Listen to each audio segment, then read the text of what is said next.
नमस्कार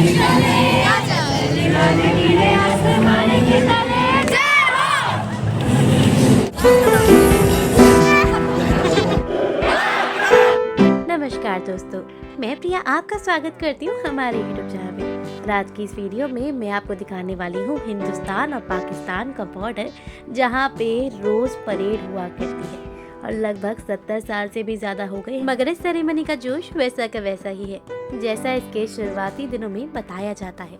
मैं आपको आज दिखाने वाली हूँ वाघा बॉर्डर।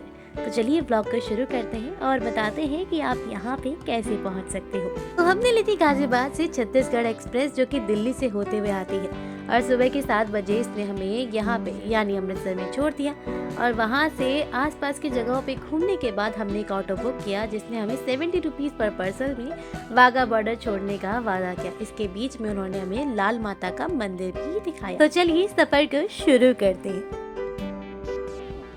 तो फाइनली हम वाघा बॉर्डर पहुंचने वाले हैं और कुछ किलोमीटर का जो सफ़र है वो रह गया है। ये यहाँ की नियरेस्ट पार्किंग है और उसके बाद जो है अब ई रिक्शा चलते हैं। और यहाँ तक का जो सफ़र है हमने वो जो है छोटे वाले ऑटो में किया है, जिसे छोटा हाथी भी कहते हैं। और उस ऑटो में कम से कम 10 से 12 जने बैठ जाते हैं आराम से। तो वो ऑटो आपको लेना पड़ेगा जो कि शेयरिंग में जाएगा। आप बड़ी वाली वैन भी ले सकते हैं। अगर टाइमिंग की बात करें तो उन्होंने हमें 2:10 के आसपास पिक किया था और लगभग 4 बजे जो है उन्होंने हमें छोड़ दिया है। तो अब देखते हैं हमारा सफ़र कैसे जाने वाला है। बाकी अंदर कोई भी इलेक्ट्रॉनिक आइटम अलाउड नहीं है, तो सारी चीज़ जमा करने के बाद हम वहाँ पे जाएंगे और लेट्स सी वाघा बॉर्डर यानी पाकिस्तानियों से मिलके हमारा कैसा रिएक्शन रहेगा।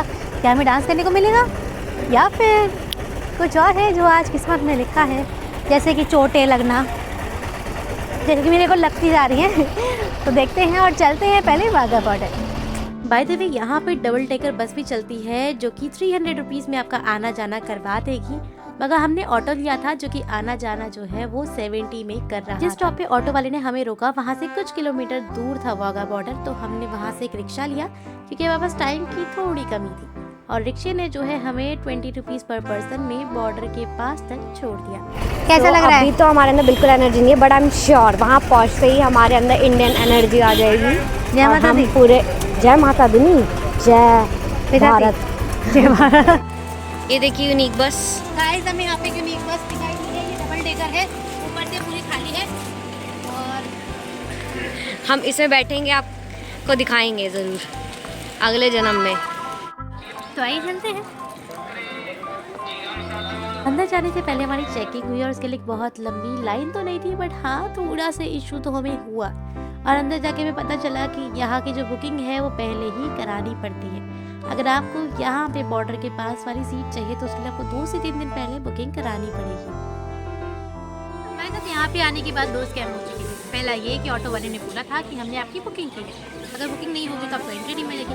बट पता क्या हुआ, कोई बुकिंग नहीं थी, कोई ऐसा कुछ चक्कर ही नहीं था। उन्होंने बस बुलाने के चक्कर में हमें किया कि भाई आप हमारे यहाँ आओगे तो हम लेके जाएंगे, वो वाला सीन था।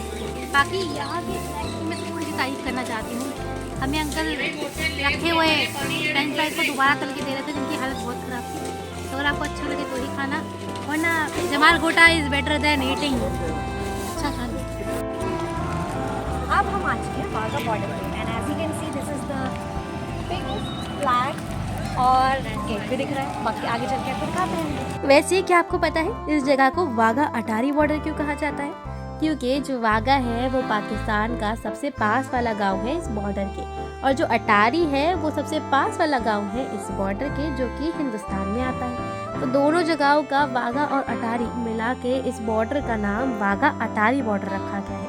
और यहाँ पे पास में आपको एक म्यूजियम भी देखने को मिलेगा, जहाँ पे कई तरह की आपको चीज़ें दिखाई देंगी जो कि जंग से जुड़ी हुई है और सोल्जर से भी। और वहाँ पे आपको फ्रीडम फाइटर्स की मूवमेंट के बारे में भी कई सारी बातें देखने को मिलेंगी। अब आइए ऊपर चलते हैं। बॉर्डर पे जो सेरेमनी होती है, जिसे मार्च होती है, इसे द बीटिंग रिट्रीट सेरेमनी के नाम से जाना जाता है। जिस टाइम पे हम गए थे ना, उस टाइम पे परेड शुरू हो चुकी थी और लड़कियां जो है वो बॉर्डर से थोड़ी सी दूरी पे नाच रही थी और लड़कों को नीचे आना अलाउड नहीं था, तो वो वहीं पे खड़े होके नाच रहे थे। मगर जो माहौल था वो बहुत प्यारा था। कुछ लड़के ने तो सर्कल बना रखा था और सब लोग नाच रहे थे, और वहाँ का माहौल जो था बहुत पेट्रियोटिक सा था। सारे देखिए पसीना, हम अपने देश के लिए खून पसीने में नाचे हैं, पसीना बहाया है हमने आज। हर कोई गाने की लिपसिंग कर रहा है, हर कोई मतलब इंजॉय कर रहा है उस मोमेंट को, अपने इंडियन होने के मोमेंट को। और फिर कुछ टाइम बाद हो गया हमारा शो शुरू। जब मार्च शुरू होने लगी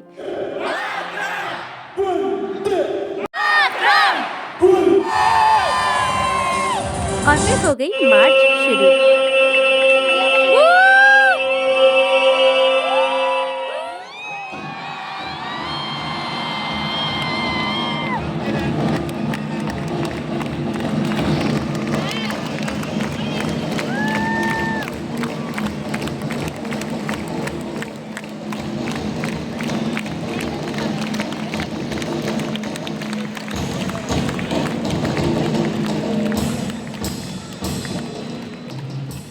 हर रोज इस सेरेमनी में फ्लैग को क्रॉस करके उतारा जाता है और इज्जत के साथ सोल्जर्स के, कमांडोज के हाथों में दिया जाता है। और कल के दिन फिर हमारे नेशनल फ्लैग और पाकिस्तानी फ्लैग दोनों को इज्जत के साथ टांग दिया जाता है ताकि सेरेमनी को कल भी किया जा सके। और ये प्रोसीजर न जाने कितने सालों से रिपीट होता आ रहा है, मगर फिर भी इस प्रोसीजर के चलते ही सही, मगर दोनों देशों के बीच में एक भाईचारा सा महसूस होता है। कुछ भाई उस तरफ हैं और कुछ भाई इस तरफ। एक बॉर्डर ही तो है और कुछ चीज़ों को बचाने के लिए, अपने देश को बचाने के लिए दोनों लोग जूझ रहे हैं। थोड़ा सा मुझे यहाँ पे बुरा लगा क्योंकि जिन लोगों की टिकट पहले से ही कंफर्म हो रखी थी उन्हें जो ऑफिसर्स है थोड़ा अच्छे से ट्रीट कर रहे थे, और अगर हम गलती से उस साइड चले भी गए तो उन्होंने थोड़ा हमें रूडली ट्रीट किया, तो वो चीज़ मुझे थोड़ी हर्ट करी। तो उम्मीद करती हूँ आपको मेरा आज का ब्लॉग अच्छा लगा होगा। अगर आप इंडिया से बिलोंग करते हैं या पाकिस्तान से बिलोंग करते हैं तो अपने कमेंट बॉक्स में फ्लैग का कलर ज़रूर मेंशन करें। और मैं भी आपसे विदा लेती हूँ। Thanks for watching.